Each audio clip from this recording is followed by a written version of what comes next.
بسم الله الرحمن الرحيم. الحمد لله الذي أنزل على عبده الكتاب ولم يجعل له عوجا قيما لينذر بأسا شديدا من لدنه ويبشر المؤمنين الذين يعملون الصالحات أن لهم أجرا حسنا ماكثين فيه أبدا وينذر الذين قالوا اتخذ الله ولدا ما لهم به من علم ولا لآبائهم كبرت كلمة تخرج من أفواههم إن يقولون إلا كذبا فلعلك باخع نفسك على آثارهم إن لم يؤمنوا بهذا الحديث أسفا إنا جعلنا ما على الأرض زينة لها لنبلوهم أيهم أحسن عملا وإنا لجاعلون ما عليها صعيدا جرزا أم حسبت أن أصحاب الكهف والرقيم كانوا من آياتنا عجبا إذ أوى الفتية إلى الكهف فقالوا ربنا آتنا من لدنك رحمة وهيئ لنا من أمرنا رشدا فضربنا على آذانهم في الكهف سنين عددا ثم بعثناهم لنعلم أي الحزبين أحصى لما لبثوا أمدا نحن نقص عليك نبأهم بالحق إنهم فتية آمنوا بربهم وزدناهم هدى وربطنا على قلوبهم إذ قاموا فقالوا ربنا رب السماوات والأرض لن ندعو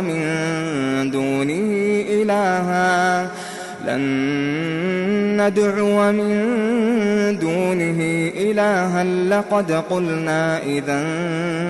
شططا هؤلاء قومنا اتخذوا من دونه آلهة لولا يأتون عليهم بسلطان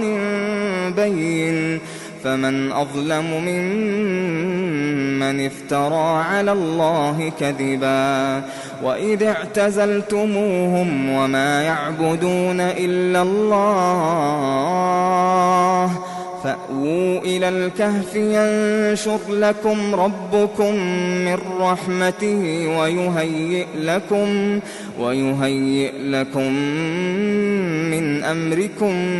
مرفقا وترى الشمس إذا طلعت تزاور عن كهفهم ذات اليمين وإذا غربت تقرضهم ذات الشمال وهم في فجوة منه ذلك من آيات الله من يهد الله فهو المهتد ومن يضلل فلن تجد له وليا مرشدا وتحسبهم أيقاظا وهم رقود ونقلبهم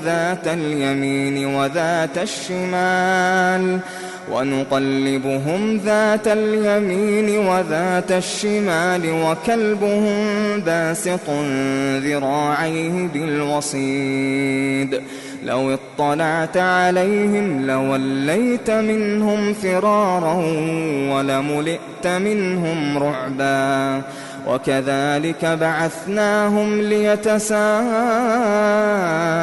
بينهم قال قائل منهم كم لبثتم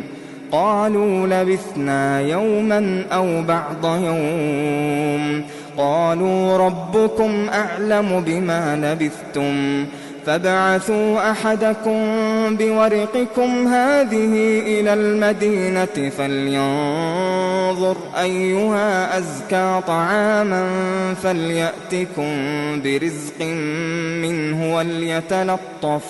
وليتلطف ولا يشعرن بكم أحدا إنهم إن يظهروا عليكم يرجموكم أو يعيدوكم في ملتهم ولن تفلحوا إذن أبدا وكذلك أعثرنا عليهم ليعلموا أن وعد الله حق وأن الساعة لا ريب فيها إذ يتنازعون بينهم أمرهم فقالوا ابنوا عليهم بنيانا ربهم أعلم بهم قال الذين غلبوا على أمرهم لنتخذن عليهم مسجدا سيقولون 3 رابعهم كلبهم ويقولون 5 سادسهم كلبهم رجما بالغيب ويقولون 7 وثامنهم كلبهم قل ربي أعلم بعدتهم ما يعلمهم إلا قليل فلا تمار فيهم إلا مراء ظاهرا ولا تستفت فيهم منهم أحدا ولا تقولن لشيء إني فاعل ذلك غدا إلا أن يشاء الله واذكر ربك إذا نسيت وقل عسى أن يهديني ربي لأقرب من هذا رشدا ولبثوا في كهفهم 300 سنين وازدادوا 9 قل الله أعلم بما لبثوا له غيب السماوات والأرض أبصر به وأسمع ما لهم من دونه من ولي ولا يشرك في حكمه أحدا واتل ما أوحي إليك من كتاب ربك لا مبدل لكلماته ولن تجد من دونه ملتحدا واصبر نفسك مع الذين يدعون ربهم بالغداة والعشي يريدون وجهه ولا تعد عيناك عنهم تريد زينة الحياة الدنيا ولا تطع من أغفلنا قلبه عن ذكرنا واتبع هواه وكان أمره فرطا وقل الحق من ربكم فمن شاء فليؤمن ومن شاء فليكفر إنا أعتدنا للظالمين نارا أحاط بهم سرادقها وإن يستغيثوا يغاثوا بماء كالمهل يشوي الوجوه بئس الشراب وساءت مرتفقا إن الذين آمنوا وعملوا الصالحات إنا لا نضيع أجر من أحسن عملا أولئك لهم جنات عدن تجري من تحتهم الأنهار يحلون فيها من أساور من ذهب ويلبسون ثيابا خضرا من سندس وإستبرق متكئين فيها على الأرائك ورائك نعم الثواب وحسنت مرتفقا واضرب لهم مثل الرجلين جعلنا لأحدهما جنتين من أعناب وحففناهما بنخل وجعلنا بينهما زرعا كلتا الجنتين آتت أكلها ولم تظلم منه شيئا وفجرنا خلالهما نهرا وكان له ثمر فقال لصاحبه وهو يحاوره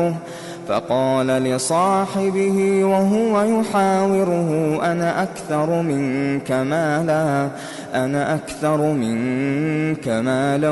وأعز نفرا ودخل جنته وهو ظالم لنفسه قال ما أظن أن تبيد هذه أبدا وما أظن الساعة قائمة ولئن رددت إلى ربي لأجدن خيرا منها منقلبا قال له صاحبه وهو يحاوره أكفرت بالذي خلقك من تراب ثم من نطفة ثم سواك رجلا لكن هو الله ربي ولا أشرك بربي أحدا ولولا إذ دخلت جنتك قلت ما شاء الله لا قوة إلا بالله إن ترني أنا أقل منك مالا وولدا فعسى ربي أن يؤتيني خيرا من جنتك ويرسل عليها حسبانا من السماء فتصبح صعيدا زلقا أو يصبح ماؤها غورا فلن تستطيع له طلبا وأحيط بثمره فأصبح يقلب كفيه على ما أنفق فيها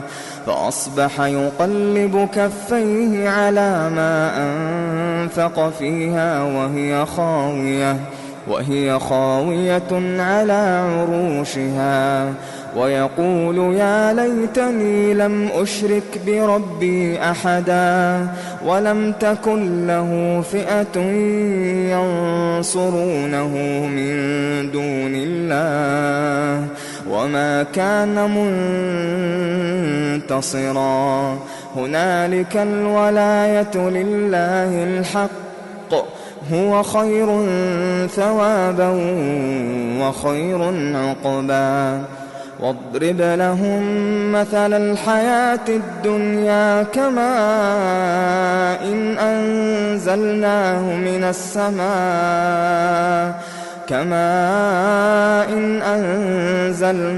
من السماء فاختلط به نبات الأرض فأصبح هشيما تذروه الرياح وكان الله على كل شيء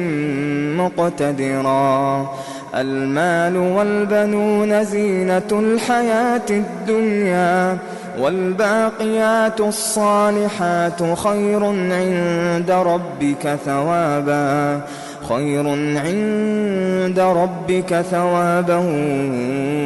وخير أملا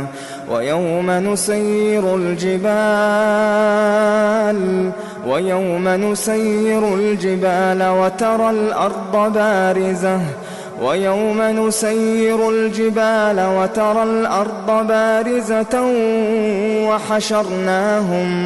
وحشرناهم فلم نغادر منهم أحدا وعرضوا على ربك صفا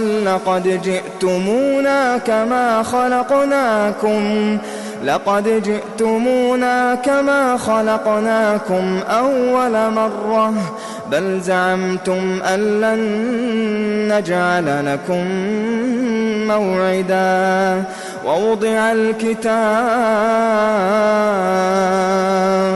ووضع الكتاب فترى المجرمين مشفقين مما فيه ويقولون يا ويلتنا ما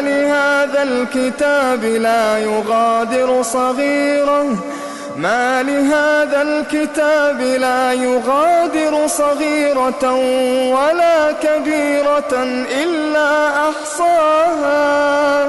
ووجدوا ما عملوا حاضرا ولا يظلم ربك أحدا وإذ قلنا للملائكة اسجدوا لآدم فسجدوا إلا إبليس كان من الجن ففسق عن أمر ربه أفتتخذونه وذريته أولياء من دوني وهم لكم عدو بئس للظالمين بدلا ما أشهدتهم خلق السماوات والأرض ولا خلق أنفسهم وما كنت متخذ المضلين عضدا ويوم يقول نادوا شركائي الذين زعمتم فدعوهم فلم يستجيبوا لهم وجعلنا بينهم موبقا ورأى المجرمون النار فظنوا أنهم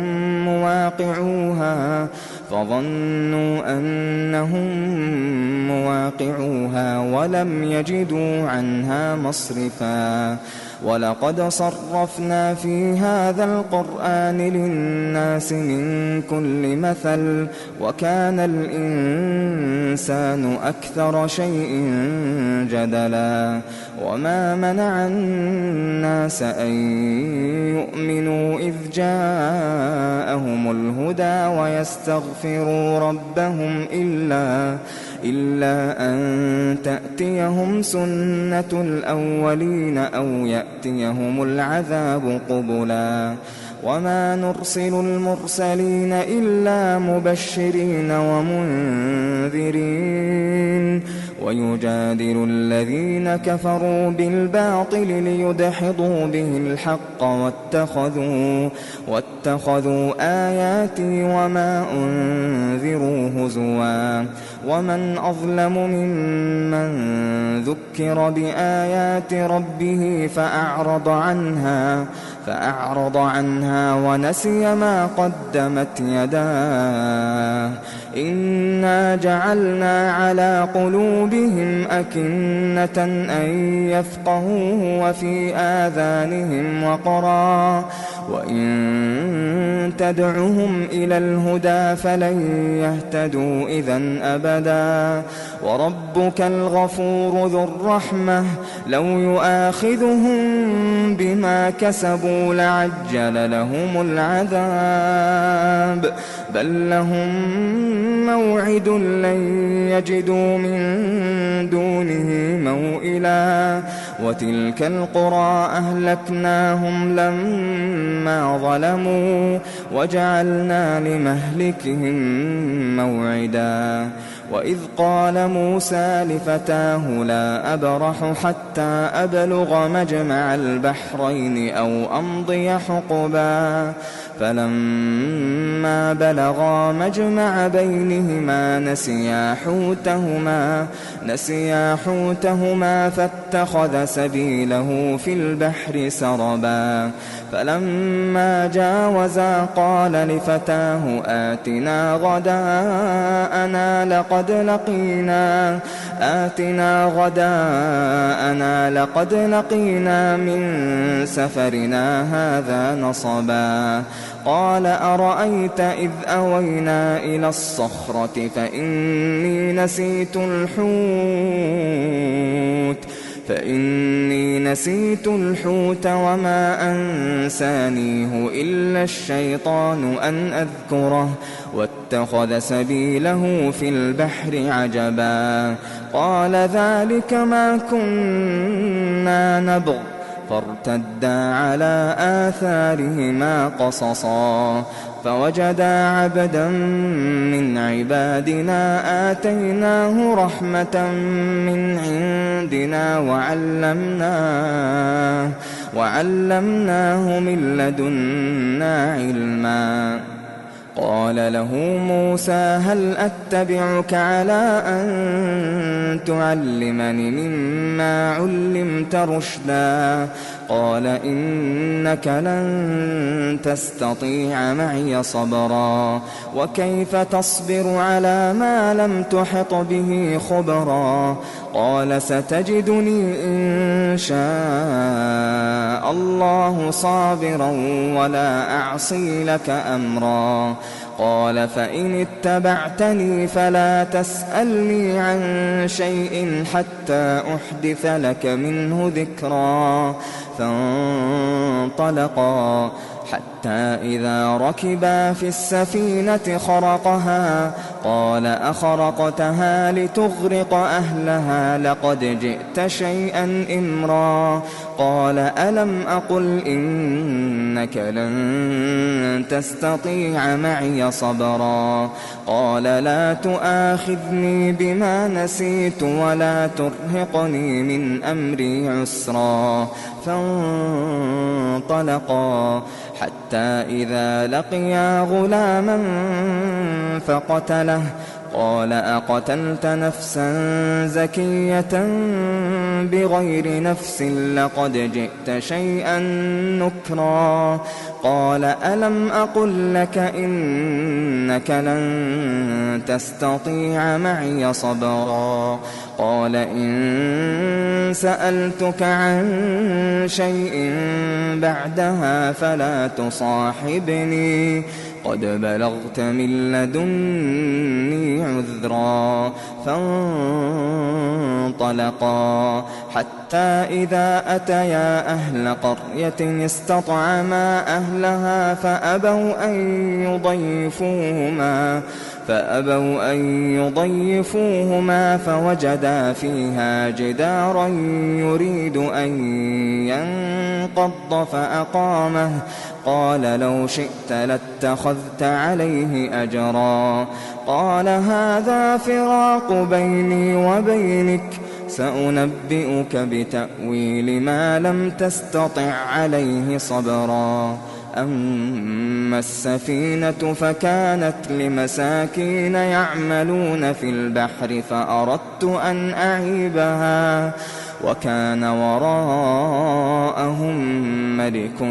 يأخذ كل سفينة غصبا وأما الغلام فكان أبواه مؤمنين فخشينا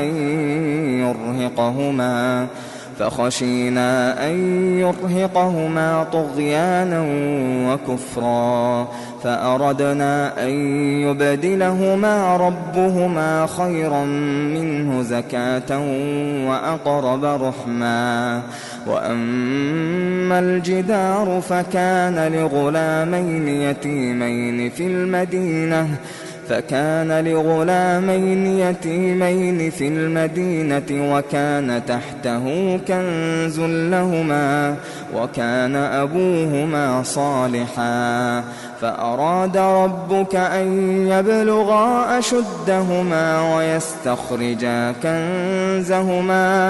ويستخرجا كنزهما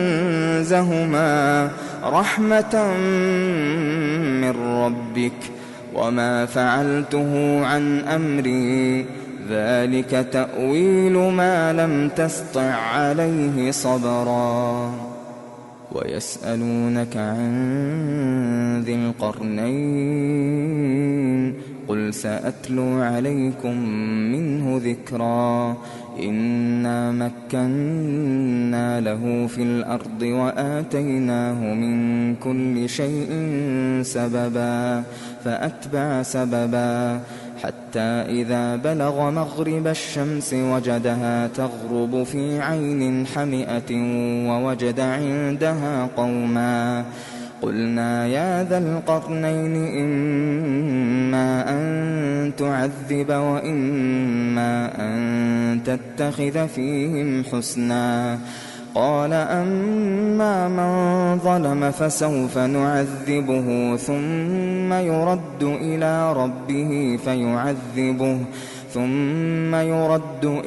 ربه فيعذبه عذابا نكرا وأما من آمن وعمل صالحا فله جزاء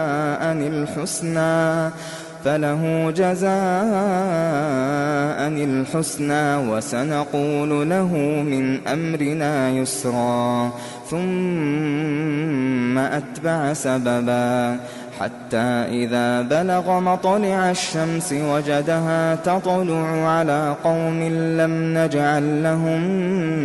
من دونها سترا كذلك وقد أحطنا بما لديه خبرا ثم أتبع سببا حتى إذا بلغ بين السدين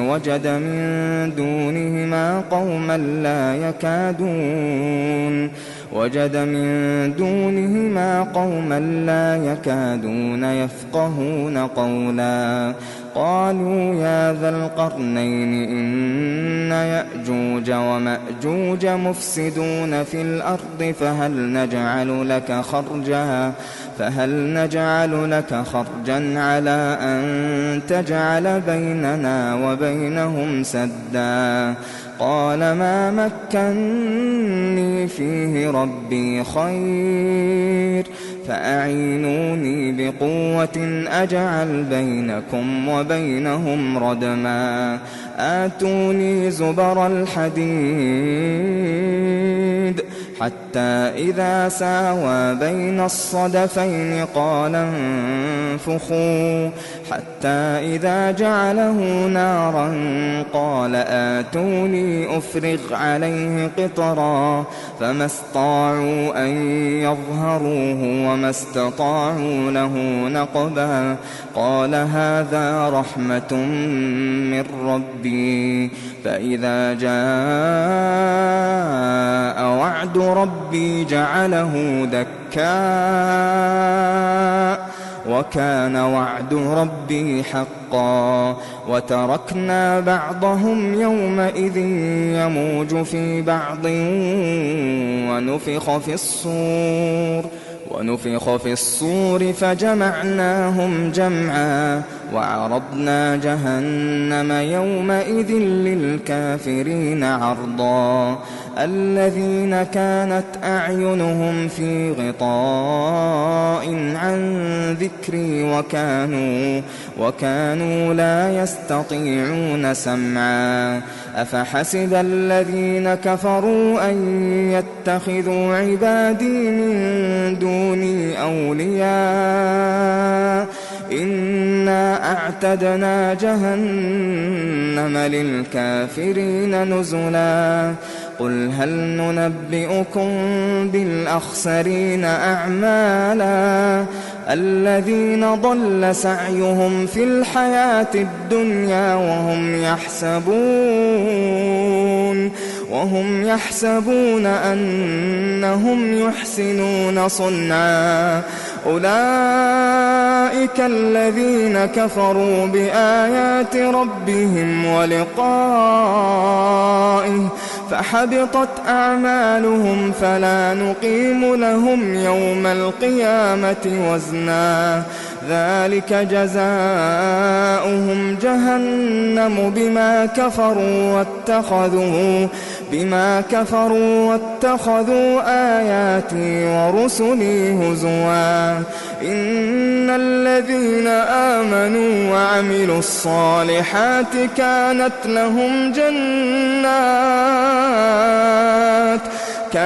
لهم جنات الفردوس نزلا خالدين فيها لا يبغون عنها حولا قل لو كان البحر مدادا لكلمات ربي لنفد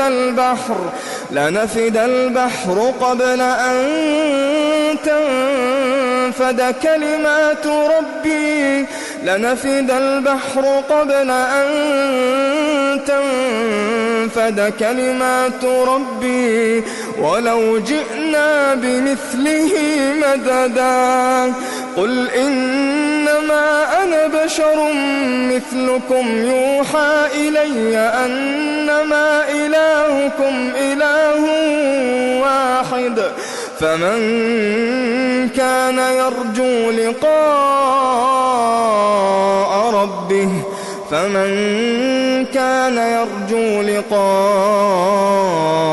ربه فليعمل عملا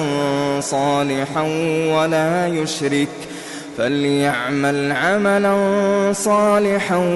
ولا يشرك بعبادة ربه أحدا.